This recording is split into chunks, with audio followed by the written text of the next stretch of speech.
The debate over risk and reward when it comes to child's play. Tonight, the push to lift the ban on tobogganing in dozens of city parks. Good evening. It has not been the best winter for tobogganing in more ways than one after the city banned it at 45 Hills. Now, a city councilor wants the ban lifted, and that's happening as experts are telling parents it's okay to have some risk during play. Let's go to CTV's Beth McDonnell, who's covering this story tonight. Beth. Nathan, there's no snow on the hills here at Christie Pitts Park. Even if kids did want to go tobogganing over safety concerns, the city put up signs. The one behind me says no tobogganing or snowboarding allowed. But tonight, a new report is putting a different slant on this issue, pointing to the benefits of risky play. Fast and fun, tobogganing is a favorite winter pastime. It could even be called risky play, as defined by the Canadian Pediatric Society. Thrilling and exciting forms of free play that involve uncertainty of outcome and a possibility of physical injury. In a new report, the Society says risky play is not only essential to child development, it helps kids build resilience, manage obesity and anxiety. During risky play, children learn to recognize and evaluate challenges, which in turn help them develop confidence in their decisions and abilities. And it encourages creative, spontaneous play and has a whole host of physical and mental and social and emotional benefits.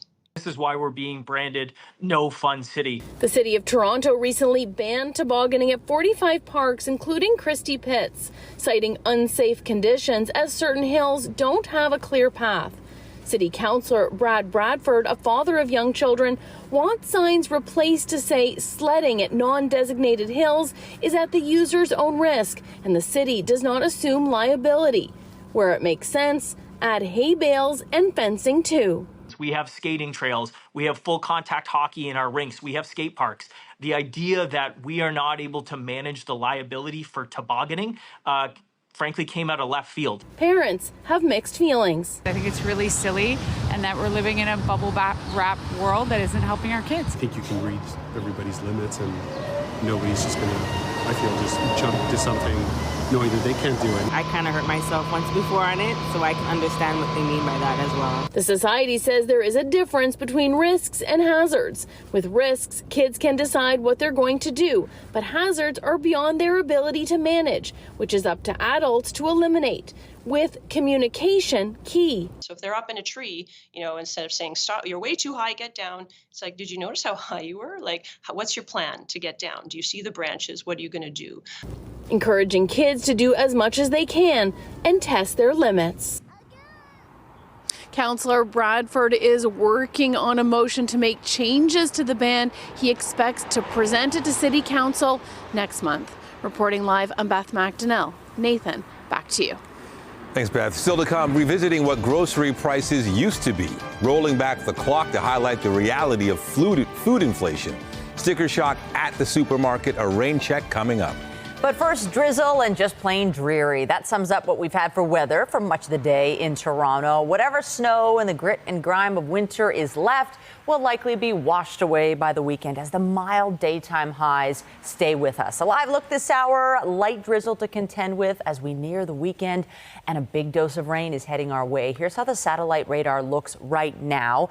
Cloudy, drizzly, but not much in the way of rain. However, I assure you it is coming, enough to prompt a special weather statement warning of 15 to 25 millimeters of rain for Toronto, eastward towards Peterborough, Kingston, expected to be heavy at times. To the north, in the Ottawa area, there is a freezing rain warning, and to our south, the Hamilton, Niagara Falls, even up in Orangeville, a fog advisory. Right now, 2 degrees in Toronto, 2 in Milton, 2 in Hamilton, 3 in Burlington, and 3 in Niagara Falls. This is nice and above seasonal, but there's rain coming, so overnight it pushes in. The low is 3 degrees. Expect the rain to be heavy at times. It'll be soggy when you step out the door tomorrow morning, and 3 degrees. Will we get a break from the wet stuff? Will we see some sun? We'll tell you a little later in the newscast. A big break in the battle to stop carjacking. 89 people have been arrested, and they're facing hundreds of charges in connection with a joint forces investigation by police in Ontario. CTV's Janice Goulding is standing by live to tell us about the bust. Janice. Hi, Michelle. Yes, carjackings are becoming increasingly violent and frightening in the GTA, but a joint task force has now made some major inroads in catching the culprits. We've seen how brazen, commonplace, and increasingly violent vehicle crimes have become in the GTA. I think that's, that's a serious concern right now. It could happen to me because look at my car. It could happen. Do you spend much time worrying about it or no? Yes, I do. Yes, I do. At times I do. I'm a criminal lawyer, so I'm very cognizant of carjackings and homejackings, and it is worrisome. Yeah, it doesn't matter where you live because these people, they don't care. They'll just do whatever they're going to do, so it is very concerning. In order to address rising concerns over carjackings and home invasions for the purpose of vehicle theft, the Provincial Carjacking Joint Task Force, or PCJTF, was formed this summer. And today, its first major update. Since September 21st, 2023, the PCJTF has made 89 arrests, laid 554 criminal code charges, and recovered 109 vehicles. It's all about money. I've always said that. It's MOE. It's money over everything. Guns, drugs, and now stolen cars, the focus of organized crime rings. Robberies that start on our streets and end in our ports. Think of the vehicles as a commodity. It's like drugs. It's like gold. It's like precious, semi-precious stones. If organized crime can benefit by taking that product and moving it off-site, transferring, trafficking, that's what they will do. Police do have tips you can safeguard yourself. To prevent home invasions, you're advised to park cars in your garage if possible, to install exterior lights and security cameras, and home security systems are also considered helpful. And to prevent carjacking, police say you should remain vigilant. Be aware of your surroundings. Be cognizant of, is it a solo person coming up with their insurance and their phone in their hand, or is it 3 to 4 individuals approaching you from the rear with their hands in their pockets and hoods up or, masks up? If suspects are armed, avoid confrontation and comply with demands. And if you suspect you're being followed, drive to the closest police station. Now, police say, of course, more needs to be done at our borders. Many of the stolen cars are shipped overseas, and law enforcement officials say more inspections need to take place of shipping containers at our borders. Reporting live from Janice Golding, now back to Nathan. All right, thank you, Janice. Meanwhile, more than 250 vehicles stolen in Canada have been recovered in Europe. The high-end vehicles were seized at a port in southern Italy. They were found crammed inside containers that were transported on cargo vessels. Most are newer pickup trucks and SUVs. Police say they were stolen in recent months and destined for the Middle East. The bust was made possible with the help of the RCMP and Interpol. Car theft is becoming a political issue in Canada. The federal government has announced a national summit to address the problem. And still to come, protecting your ride. There are some devices that can help keep car thieves at bay. We'll have that story later in the newscast. The cost of building a busway in Scarborough is ballooning, and it is a year behind schedule. The big question, can the city still build it when there's a budget crunch? CTV's Mike Walker joins us now live with more. Mike. Well, Nathan, Michelle, the TTC says it's committed to building the busway, even though the price tag has increased by $12 million and the completion date now 3 years from now. But in order to get that work done, officials say they need more funding from the province. Transit riders in Scarborough are dealing with longer commutes and will have to wait another 3 years before a busway is built to replace the decommissioned SRT. It does suck because it does take a lot longer. The commute from 30 minutes to like almost 45 to an hour is kind of detrimental. A report to the TTC board shows construction work to convert the rail corridor into a busway has now been pushed back to start in 2025, meaning it won't be completed until 2027. One major factor, a required environmental assessment the TTC says it wasn't aware it had to do because the corridor was already used for transit. We made a mistake, and I'm just going to blatantly say it. I wish that we had done things a little bit differently, but I've committed to move this project. The TTC chair calling the delay a debacle. This is really unacceptable. We're really not serving our customers like we should be. I've got a big problem with the fact that the work that needed to be done to even have a busway ready for the province to invest in hasn't been done as quickly as it should have. The project is still underfunded. According to the report, construction costs have increased by $12 million, bringing the estimated cost to $67.9 million. Driving up the costs are barriers to separate the busway from the GO train tracks, guardrails, signage, and materials. The city and TTC are still negotiating with the province to get funding for the project. We've been asking the Ontario government. I think they are a bit shy, so we need the busway. But we need the $70 million to make it happen. You can't keep doing a project where you get 2.9, right, then 5.1, then another 10. The board passing a motion today calling on the TTC CEO to find $15 million in the capital budget and reallocate it to the busway. Just to keep the initial work going, so the expropriation or the purchasing of land, some of the enabling work like ripping up the tracks. 60% of the design work is complete, but with the Scarborough subway extension not expected to be done until at least 2030, transit advocates are calling on the city to do more. It's completely unfair and unacceptable because the TTC board approved building a busway back in April 2022. For now, Scarborough residents will have to rely on shuttle buses. I mean, we have no choice. While they wait for another transit option. Now, negotiations with the province are expected to last until June. In the meantime, the TTC CEO is expected to report back next month on potential savings that can be contributed to moving the busway project forward. Reporting live, I'm Mike Walker. Michelle, back to you. Thank you, Mike. Durham Regional Police have released the name of the victim in an Oshawa homicide earlier this week. Emergency crews were called to the Dean Avenue and Ritson Road South area around 11:30 p.m. Monday. There, they found 62-year-old Stephen Turgeon outside a home suffering from stab wounds. He did not survive.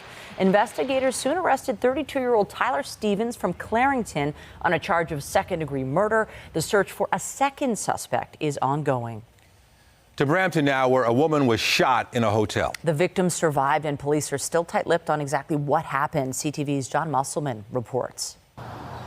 Peel police were called to this Bramton hotel at 2:15 a.m. after reports came in about a woman suffering from a gunshot wound. She was transported to a trauma center in serious condition. She is expected to survive. It's not clear if the shooting occurred inside or outside the hotel. The hotel is located on Nexus Avenue in Bramton. That's near Queen Street East and the Gore Road. Police will be interviewing staff and guests for any information about what happened here. There are security cameras at the hotel. We contacted the hotel front desk this morning. Staff declined to comment. Police cleared the scene early this afternoon. Police have not released any suspect information at this time. Anyone with information is asked to call Peel Regional Police or Crime Stoppers. John Musselman, CTV News in Bramton. Toronto police are asking for your help identifying a suspect in a robbery investigation. On Sunday, December 10th, detectives say this man walked into a store near Bathurst and Steeles at around 9:30 p.m. He's accused of taking a number of items without paying and threatening a security guard with a knife when they tried to stop him. Police are asking anyone with information to get in touch or contact Crime Stoppers. Now to a small town northeast of Sudbury where an apartment building has collapsed after a fire and explosion. Last night's blast occurred in Capriole. It's about a 30-minute drive from Sudbury. 3 firefighters were in front of that building when the blast occurred. They have been treated for non-life-threatening injuries. Emergency crews were called just before 8 last night. Smoke was billowing from the building when they arrived. Assistant Deputy Fire Chief Craig Lawrence says all 5 residents have been accounted for, and tenants in the building next door were forced from their homes.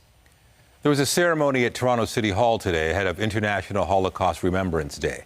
Dignitaries heard from a 95-year-old survivor who spent decades passing on her story to younger generations. I'm widowed for the last 22 years, so I dedicated my time to speaking to children. And at first it used to be very difficult, but then I realized how very important it was, how children were listening to me, how one little girl said to me, "What did I do with the hate?" And I said to her, well, she was incarcerated in a jail. She was 13. And I said, hate is a destroyer. Don't keep up the hate. International Holocaust Remembrance Day on Saturday marks 79 years since the liberation of the Auschwitz-Birkenau concentration camp. More than 1 million people were sent to gas chambers there. They were among 6 million Jews and many others killed by the Nazis during the Holocaust. We as Canadians cannot and we will not let the truth of the Holocaust be distorted nor be denied. The truth of the Holocaust, the stories of the survivors will live on, they must live on in Canada. It is our individual and our collective responsibility to do so. Speakers also noted the rise in hate-motivated incidents targeting Jews across Canada and here in Toronto since the start of the Israel-Hamas war in October. Mayor Olivia Chow said anti-Semitism should not be allowed to persist. In the Middle East, accusations of obstructing mediation efforts are being leveled at Israel's prime minister. And in Gaza, health officials say an Israeli strike killed civilians lining up for food. CTV's Heather Wright reports. Gaza's health ministry says Israeli shells hit a crowd of people waiting for aid today, killing at least 20 and wounding more than 100.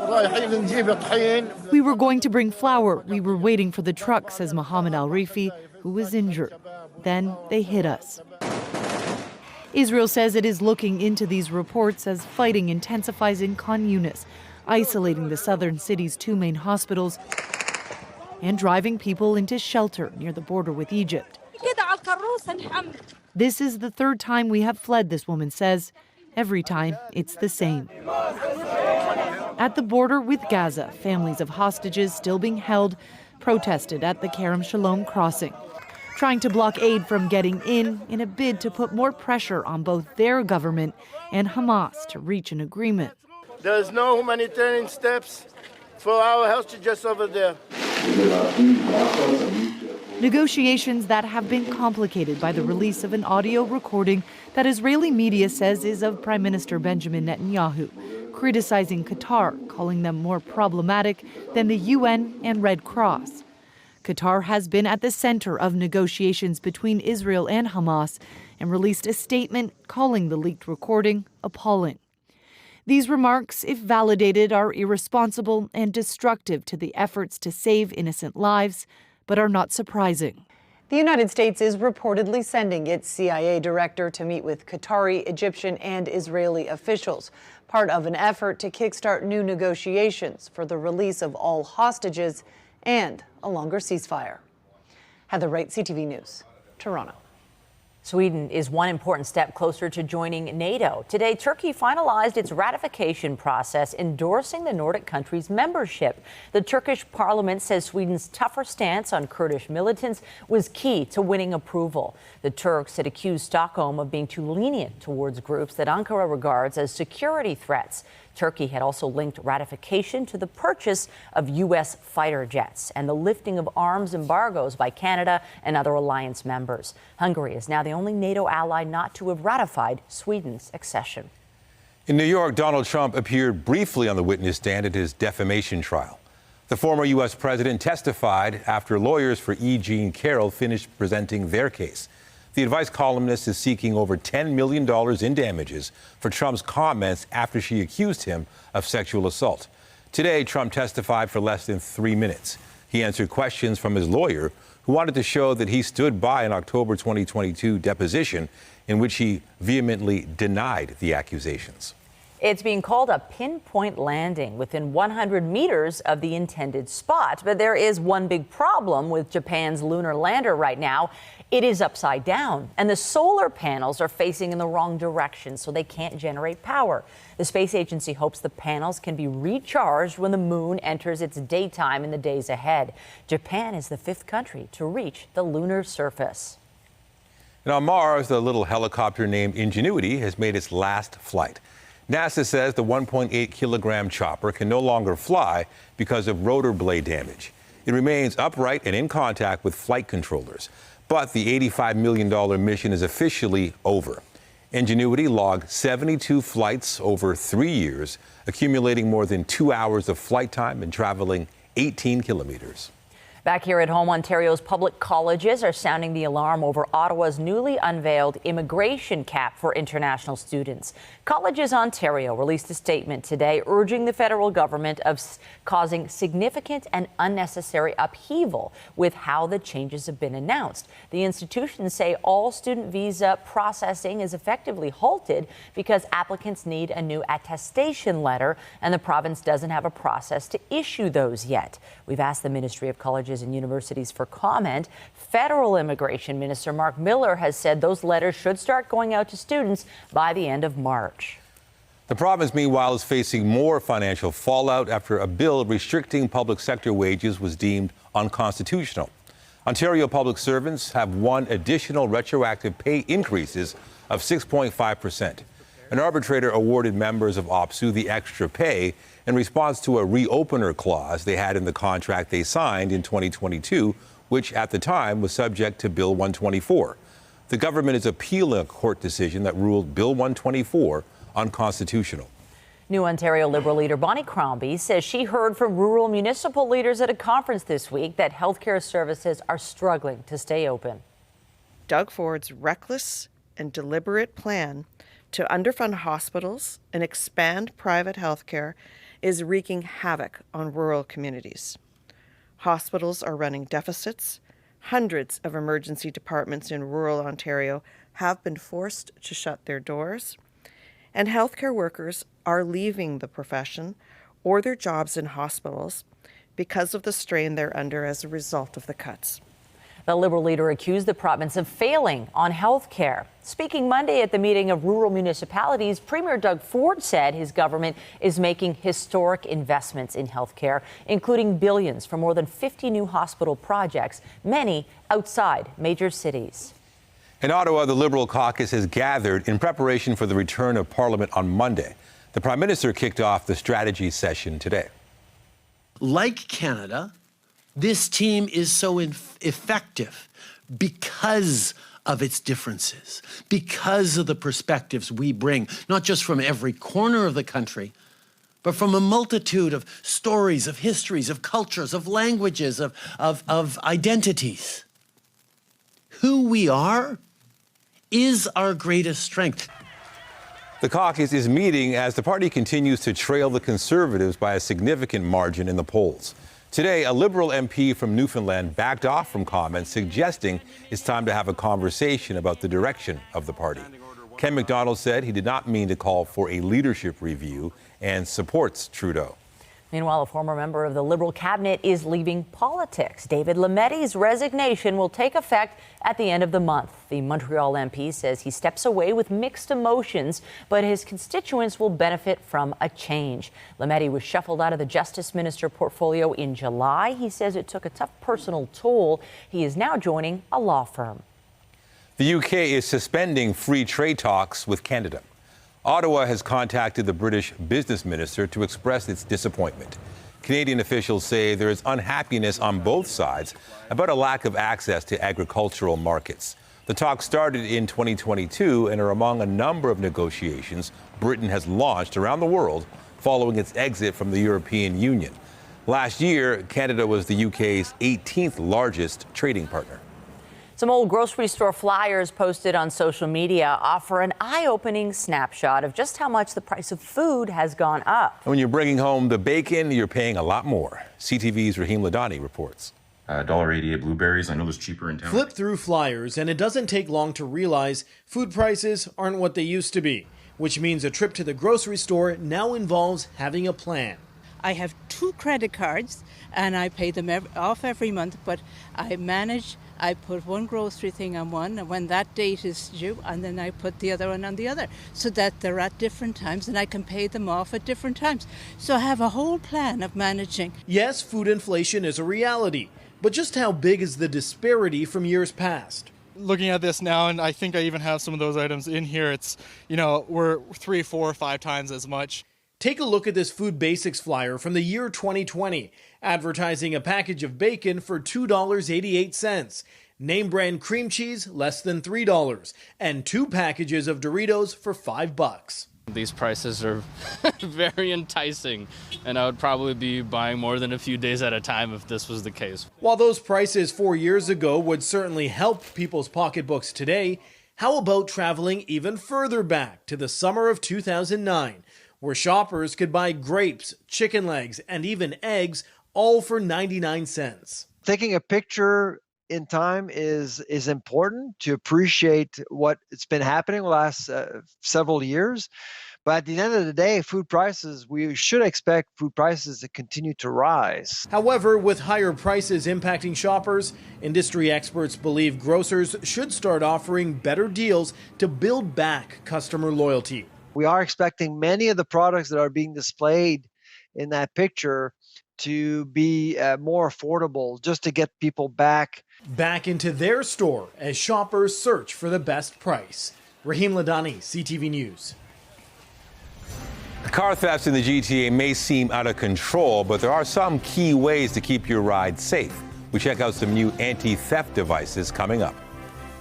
And I'm Pat Foran. Coming up on Consumer Alert, many people love to golf. Some even take their golf clubs with them on vacation. A North York man was shocked when his golf clubs were completely destroyed during a flight from Florida, and he's been offered no compensation. We check it out. That story is just in. It is a damp, drizzly, mild evening, and we're not through with the wet weather just yet. You'll want to be prepared for rain and lots of it coming our way. It pushes in overnight, not stopping these skaters. It's actually pretty good this hour. There is a special weather statement, though. We will break down the timeline and look towards your weekend in just a few minutes. And stay with us. We got another full night of great shows for you right here on CTV. Many avid golfers who just can't wait till spring for the next round plan a vacation to play golf down south. For some, that also means taking along their golf clubs on a flight. But what happens if they get damaged along the way? Here's Pat Foran and a Consumer Alert. Pat. Thanks, Michelle and Nathan. A North York man planned a golf vacation in Florida and took along his prized set of golf clubs. Getting them there was no problem, but he was shocked when he returned home and found his clubs were destroyed during the flight. Aldo Mucciarone still can't believe golf clubs he accumulated over years of playing have been so badly damaged he'll never be able to use them again.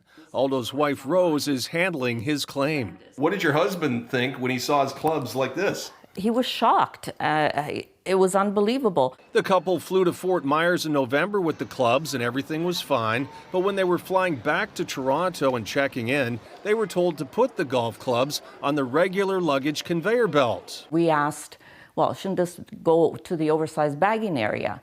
And the person there said, no, it's fine. We can take it here, no problem. And I said, are you sure? Because every other time this has gone through oversized. When they got to Toronto, they saw the golf travel bag had been ripped open and every club was either broken or bent. Piece by piece, he took, each one out and saw that they were all destroyed. Look at this, it's shredded. This is shredded. All of them bent. This is completely bent. And this is iron. Honestly, I think it was because they were put through the wrong bagging area. Or the bag fell off of their truck and it got run over. The Mucciarones flew Air Canada. When they filed a complaint, they were told to provide the original receipts for the golf clubs, something they no longer had. Without them, Rose says she was told the case was closed. That's it, you're done. So that was shocking to me. CTV News reached out to Air Canada to review their case. A spokesperson said, this customer supplied the additional information we have been waiting for, and we have now resolved this matter. The airline agreed to give Aldo almost $3,000 in compensation for the destroyed bag and golf clubs, money he plans to use towards getting a new set. Thank you very much, CTV and Pat, for going above and beyond to try and help me as well as many other people that you've helped. With golf clubs, make sure they're checked into the right area. You can also use a hard shell case instead of a soft one. You may also want to see if there are limits on compensation in case they do get damaged. On your side, I'm Pat Foran. If you have a consumer story idea, email us at alert@ctv.ca. Ford says a recall of its Explorer SUVs will affect 93,000 Canadians. Explorer SUV models from 2011 to 2019 are being recalled because of an issue with a trim piece which can fly off.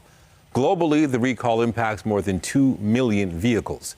The company has said it's aware of 568 consumer complaints and more than 14,000 warranty reports alleging the parts were missing or detached. Weather is brought to you by Train, the most reliable heating and cooling brand. It's hard to stop a train. All right, talking about that forecast once again, and it's still gray, no sunshine. It is mild. I do prefer it this way. However, for those who want the snow, we were showing all that tobogganing viz. That must have been from last year. That is not from right now. There's not going to be much left, I think, when this next dose of rain comes. But then we will have at least a dry period. I love all these skaters, though. I mean, this is really nice, mild winter weather to be skating. Let's have a peek at what we're working with right now. Look at that. It is 2 degrees in Toronto this hour, 1 in Trenton, 3 in Windsor. This is well above seasonal. Here's what's coming our way. The satellite radar shows a system pushing towards us. And if we zone in, here's how it's going to play out. So overnight hours straight through to Friday morning. This is 7 a.m. So some really heavy stuff if you're heading out the door tomorrow morning. And then it continues on. It should push out by the afternoon Friday. Look at that. There's a little bit of a chance overnight Friday into Saturday, maybe some drizzle there. But then by Saturday, we're dealing with a cloudy day. Not much sun, but if you've been looking for it to be a little more settled, yes, that is going to happen for your weekend. At least that's what we're forecasting. Tonight's lows 3, well above the norm of -10. Tomorrow, look at the high, 5 degrees in Toronto. You would expect this time of year -2, high of 5 in Waterloo, Hamilton 6 in Niagara Falls. So your long-range forecast looks like this. So we have the periods of rain starting tonight into tomorrow morning. That system should push out by the early afternoon. Friday into Saturday, the potential for some mixing, but we're looking at highs of 4 on Saturday, 2 on Sunday, just cloudy conditions. So the weather shouldn't impact your plans too much. You won't need a big heavy coat, which is really nice if you're out and about. On Monday, there is the chance of some sunshine finally. Wow, won't that be nice? Clouds in the mix still, but this could be the sunniest day of the 7-day, the high 1, and then Tuesday, Wednesday, 30, going back to cloudy conditions. Could see some flurries. It cools down a bit next week, but this is still well above seasonal. All right, more now on the issue of car thefts. If you haven't been a victim, you likely know someone who has. But there are devices and some tricks you can use to protect your vehicle. CTV's Peter Sperling has the details. This is what a would-be thief will face if attempting to steal a car with anti-theft technology installed. Lots of noise and... the vehicle isn't going to start. Foot's on the brake. Nothing's going to happen. Nothing will move. It won't do anything. I like that. something Linda Blue is looking to buy after her Jeep Rubicon was nearly stolen. My husband went outside to go to his car to get something that he forgot in the car, and he noticed somebody in my Jeep. She says the thief had already taken apart the dashboard when her husband scared the suspect off. He ran like heck, and the police were there within not even 15 minutes. With the surge in vehicle thefts, more people are looking to protect their ride. The rise of all anti-theft systems have jumped just like the rise of car theft. We're doing a few of them a day. We're just book solid. Popular products, immobilizers, which prevent your car from being started by a thief, alarm systems, and GPS trackers. The technology is hardwired into the cars and can cost more than $1,000. Even low-tech solutions like using a lock on your steering wheel or your car's computer port can help. It's pure and simple. They're the path of least resistance. They're going to look for what is easiest to steal. Canada Toyota installs optional tracking devices too. But the hope is that they just move on to easier pickings. Experts also recommend parking your vehicle in your garage if available. We're not going to leave it outside anymore. It's going to be in the garage. Peter Sperling, CTV News. Also tonight, a full circle moment, providing care alongside the nurse who once cared for her. Just one of many incredible stories from Halden Bloorview Hospital, celebrating 125 years. Now to a healthcare milestone in the GTA. This year, Halden Bloorview marks its 125th anniversary as a world-renowned pediatric facility. Today, CTV health reporter Pauline Chen met a former patient who's now a staff member. Emily Chan recalls her days as a toddler in the complex continuing care unit at Holland Bloorview almost 30 years ago. One of my earliest memories is running around the unit with a mobile blood pressure machine, and I would run around and take everyone's blood pressure, and it was a way for me to pass time. Now she learned to drive a power wheelchair. She's to drive up and down the hallways, running away from the nurses. Emily and George Santos, her former nurse, still have a close relationship, especially because now they are co-workers. I do supportive counseling. You know, we recognize that staying in a hospital is emotionally very tough for many people. Like we saw her grow, develop, and now working alongside her, it's just like we're so impressed, we're so proud of her. CEO Julia Hennigsberg says Santos and Chan are just two of the reasons Holland Bloorview is so special. The rehab center was founded in 1899 by a group of ladies led by Mary Zosky. They saw the need for a place for children for whom medical care hadn't defined a cure for their conditions. And they formed what they called at the time the Home for Incurable Children. Over the decades, it's moved locations and changed names, and it's grown into an internationally recognized leader in many research areas, including autism and brain-computer interface. Each month, the center will be focusing on a particular area of its specialized care, culminating on December 16th, which is the actual birthday of Holland Bloorview. And they're asking members of the community to share their stories about the rehab center in the coming months. Pauline Chan, CTV News. Despite some controversy, the studio behind Oppenheimer is moving ahead with a theatrical release in Japan. They won't fear it until they understand it. The Christopher Nolan film centers on the creator of the atom bomb, and it's earned a leading 13 Oscar nominations.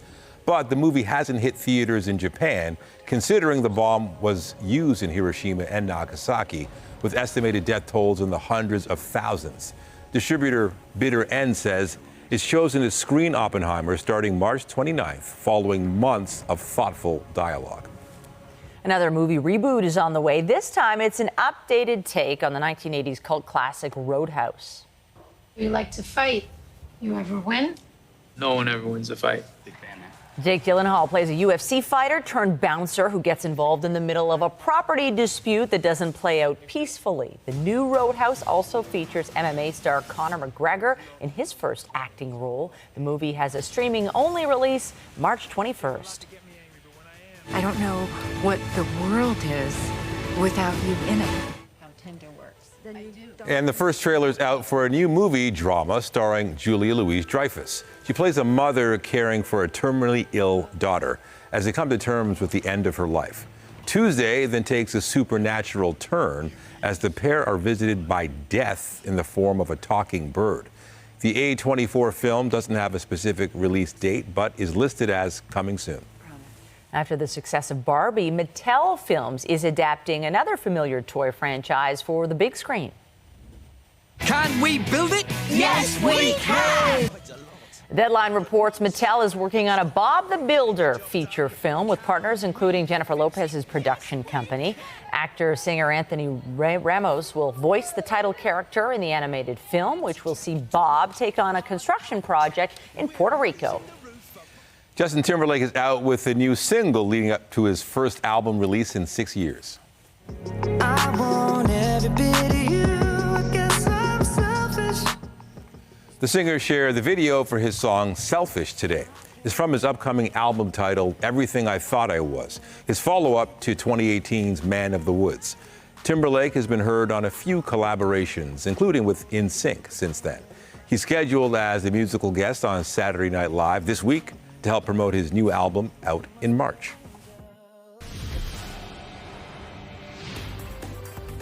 The Stars Tonight is brought to you by Lastman's Bad Boy, court-approved liquidation sale.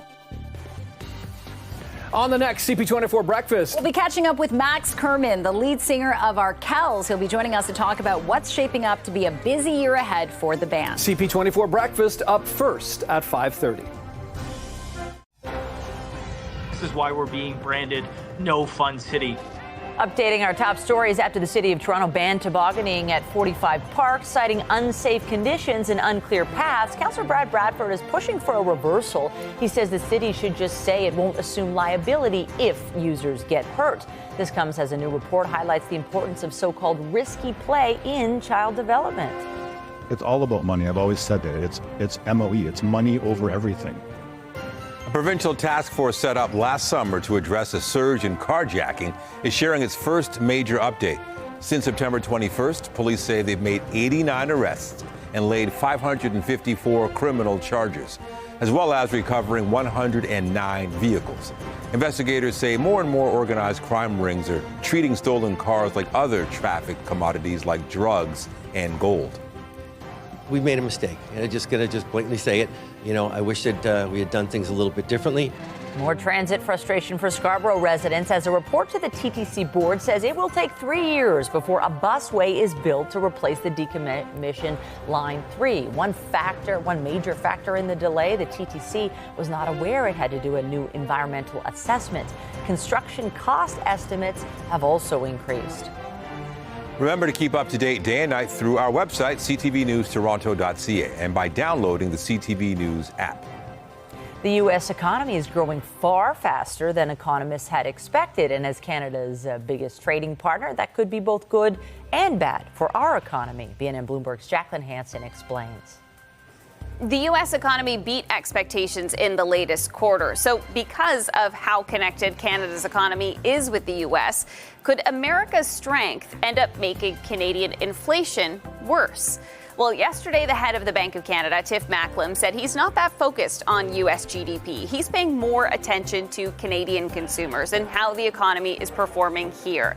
Macklem says consumers are pulling back and the economy has stalled. For a central bank trying to cool inflation, that's good news. But Scotiabank's head of capital markets economics, Derek Holt, says if the U.S. economy keeps on booming, that will spill over into Canada and boost the economy. That is something Canada's central bank won't be able to ignore, as it could make its inflation fight even harder. Let's take a look at some of the closing market numbers for today. The Canadian dollar is trading higher more than 1/4 cent to a little over 74 cents U.S. West Texas Intermediate oil gained more than $2 to a touch above $77 U.S. a barrel.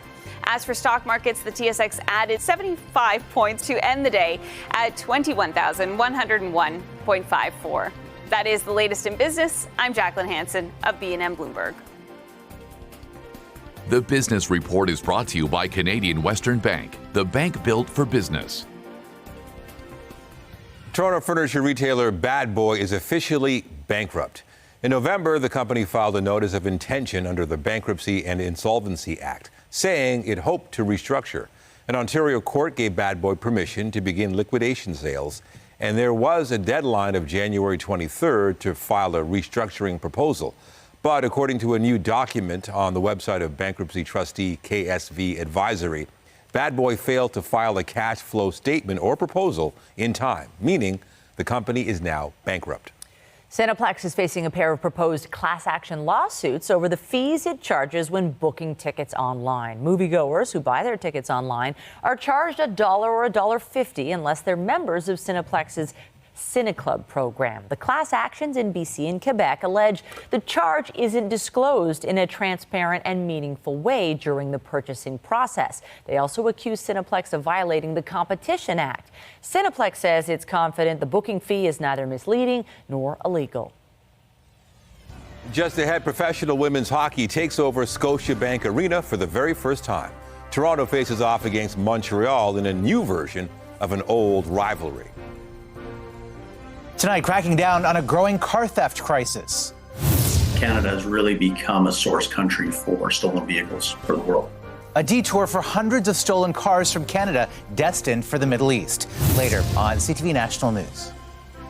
And a reminder, the CTV News at 6 podcast is available as a download every weeknight. And a special bonsoir to those of you listening to the newscast live on News Talk 1010. It's being called the Battle on Bay Street. For the first time, Scotiabank Arena will be the site of a professional women's hockey league game. Lauriane Rougeau, she could do it here for Toronto. She's just got to come in, can she? She does! Toronto hosts Montreal February 16th, and a good crowd is expected for a new chapter in the long-running hockey rivalry between the two cities. The PWHL has set multiple attendance records for women's hockey since the puck dropped on New Year's Day. Next month's game was originally scheduled for Mattamy Athletic Centre, which is Toronto's home rink. To women's soccer and a new contract for a key member of the national team. Head coach Bev Priestman's deal runs through 2027. FIFA World Cup. The 37-year-old led Canada to a gold medal at the Tokyo Olympics. Priestman says the future is bright and is delighted to commit to a team with a collection of world-class players. She has 28 wins in 47 matches with Canada. Light drizzle, 2 degrees this hour. Environment Canada has issued a special weather statement for our city. A system pushing into the region overnight, expected to bring 15 to 25 millimeters of rain. It could be heavy at times and a lot of rain all at once. Here it is on the satellite radar. Remember, when there's lingering snow or debris blocking drainage areas, you got the potential for ponding of water, flooding. The ground's also, still cold, so it doesn't absorb things just as well as in a hotter day. Okay, so here's your special weather statement. Rain for Toronto, heavy at times, freezing rain to the north, fog advisory. It'll push in overnight. By noon tomorrow, it should push out. The high is 5. Saturday, Sunday are dry and nice and mild. And Monday, there is the chance for some sun. Let's hope it holds. Hope so. All right. Be sure to join Omar Sachedina tonight at 11 for CTV National News, followed by Natalie Johnson with her next local newscast at 11:30. In the meantime, our coverage continues anytime on CP24 and online at ctvnewstoronto.ca. For all of us at CTV News, thank you for watching and have a good night.